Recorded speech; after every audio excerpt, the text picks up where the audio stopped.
Apa ini? Biadab, ini kurang ajar. Ini Taliban, ini biadab yang bertua. Memang kurang ajar, ini bawa mata layak dulu sini. Something, what you want?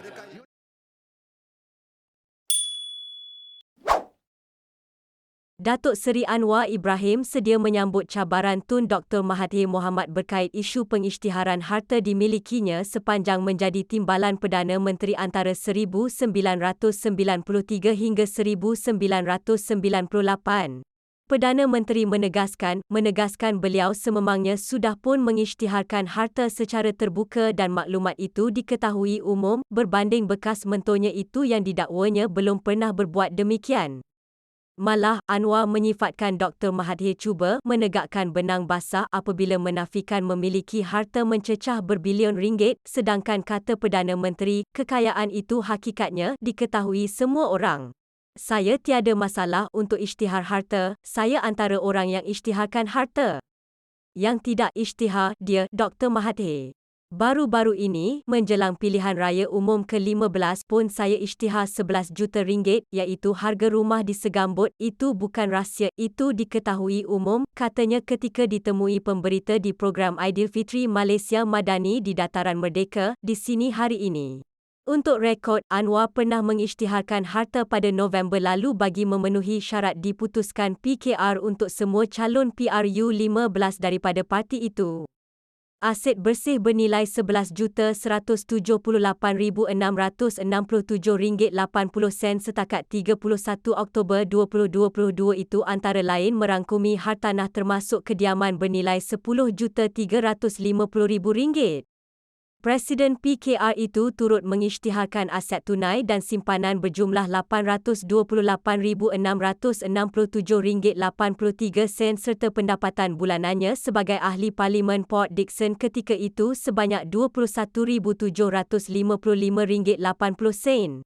Isnin lalu, Dr. Mahathir memulangkan paku buah keras apabila mencabar kembali Anwar mendedahkan kekayaan dimiliki ketika pengerusi Pakatan Harapan (PH) itu menjadi Timbalan Perdana Menteri. Cabaran itu menyusul sehari selepas Anwar mengulangi gesaan dan cabarannya supaya bekas Perdana Menteri sebanyak 2 kali itu mendedahkan segala aset yang dimilikinya selain anggota keluarga. Menjawab cabaran Anwar, Dr. Mahathir berpandangan beliau tidak perlu melayan permintaan itu atas alasan Presiden PKR itu kononnya sudah memiliki berkotak dokumen mengandungi maklumat berkenaan kekayaan beliau. Beliau juga menyifatkan cabaran Anwar terhadapnya serta pemimpin terdahulu sebagai menghairankan berikutan Perdana Menteri kononnya sudah memiliki bukti mengenai kekayaan mereka, malah Anwar sendiri antara pemimpin lama yang pernah dituduh membantu kroni. Sehubungan itu, Mahathir mencabar bekas protegenya itu untuk turut mengisytiharkan harta yang diperolehnya ketika menjadi Timbalan Perdana Menteri antara 1993 hingga 1998. Mengulas cabaran supaya bukti berkotak-kotak mengenai kekayaan Dr. Mahathir didedahkan, Anwar menegaskan perkara itu juga sememangnya diketahui umum berdasarkan kepelbagaian harta dan aset dimiliki anak bekas Perdana Menteri itu. Ada bukti, tak ada. Kalau anak Dr. Mahathir ada pesawat, kapal, syarikat bernilai berbilion-bilion, bukti apa lagi?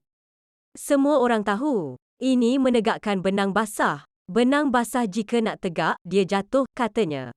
Awal bulan ini, Dr. Mahathir mengemukakan saman fitnah terhadap Anwar dengan menuntut ganti rugi RM150 juta berhubung ucapan Perdana Menteri itu di Kongres Nasional Khas Malaysia Madani, pelaksanaan sebuah idealisme pada Mac lalu. Bekas Perdana Menteri mendakwa, kenyataan Anwar dalam ucapannya pada Kongres itu membawa maksud beliau membolot harta untuk keluarga dan kehilangan harta, aset atau saham orang Melayu adalah berkait dengan harta, aset atau saham milik keluarganya.